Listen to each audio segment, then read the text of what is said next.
Бірінші тапсырма.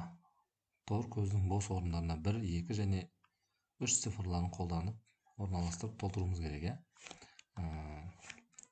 Бір цифры бізде бірінші бағанмен үшінші қатардың қиылысуында тұр. Демек, осы қатарларға мен басқа бірді жаза алмаймын. Демек, менің бірлерім мына төртеудің біреуіне түсу керек. Кез келген жерге қойып көрейік. Мысалы, бір мына жерге қояйық дейік. Олай болатын болса, келесі бірді міндетті түрде мына соңғы ұяшыққа қоятын боламыз. Бізде барлығына 3, 1, 3, 2 және 3-тен 3 жазылу керек. Демек, менің 3-терім толық бітті. Енді 2 цифрын толтырамыз.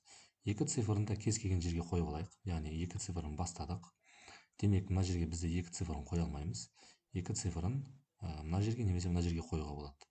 Егер 2 цифрын мына жаққа қоятын болсақ, демек, кейінгі жолы үшінші қатарға 2 цифрын жаза алмай қаламыз. Сол себептен 2 цифры міндетті түрде мына жерге сәйкес келеді екен. Ал үшінші 2 міндетті түрде мына жерге келеді. Енді бізде 3 цифрлармен толтырып шығуымыз керек. 3 цифрын мына жерде 1 бар, 2 бар, демек 3 міндетті түрде мына жерге түседі. Мына қатарымызды да санап көрсеңіздер 1, 2, 3. Бұлай да 1, 2, 3, 1, 2, 3. Демек, мына жерге 3 түседі. Енді тікесінен санайтын болсақ 1, 2, 3. Демек, мына жерге 3 түседі. Шаршының қасиеті бойынша жоғарыдан да санағанда көлденең де және вертикальда бізде 1, 2, 3 цифрлары болу керек еді. Барлығы өз орнында тұр.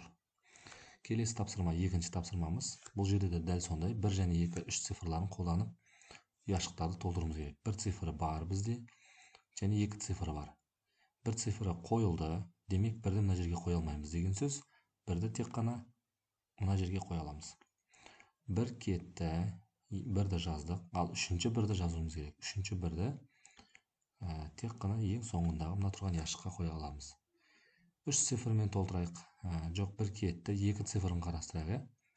2 цифры бізде бар. Мына жерге 2 цифрын қоя алмаймыз.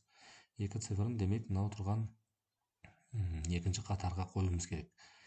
Мына жерге 2-ні қоя алмаймыз. Демек 2 мына жерге түсетін болады. Ал үшінші 2-міз тағы да мына жерге түседі. Яғни бізде бір қатарда диагоналынан тек қана бірлер болмаса екілер немесе үштер орналасу керек қой.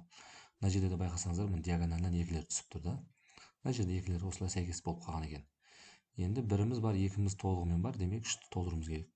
3 деген цифр міндетті түрде мына жерге түседі, және мына жерге түседі, және мына жерге түседі. Енді тексеріп көрейік.